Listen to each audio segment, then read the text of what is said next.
प्रश्न क्रमांक 98, एका वस्तूची किंमत 20% ने वाढवली. वाढवलेल्या किमतीवर किती टक्के सूट जाहीर केल्यास ती वस्तू मूळ किमतीस विकली जाईल. मित्रांनो, अशा प्रकारच्या प्रश्नांमध्ये आपण जनरली जी मूळ किंमत आहे वस्तूची मूळ किंमत आपण 100 रुपये मानूयात.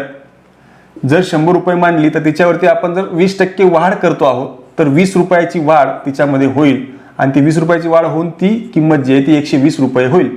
जर ती 120 रुपये किंमत झाली आहे तर आपल्याला जे आहे त्यांनी म्हटलं की त्या वाढवलेल्या किमतीवर किती टक्के सूट जाहीर केली, म्हणजे याच्यावर किती टक्के सूट जाहीर केली तर आपल्याला ती मूळ किमतीवर येईल. आणि ही मूळ किमतीवर केव्हा येईल, जेव्हा त्याच्यात आपण 20 रुपये सूट देऊ त्यावेळेला.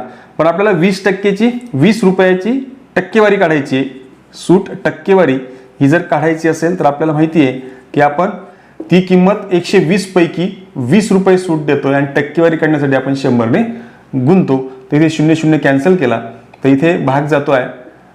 याला समजा 2चा भाग दिला तिथे 6 येईल आणि याला जर भाग दिला आपण तर 6 1 6 उरले 4 झाले 40. परत 6 पंचे 30 6 6 36 6 6 36 आणि उरले 4 आणि त्याला भाग जाणार नाही, उरले 4 आणि इथे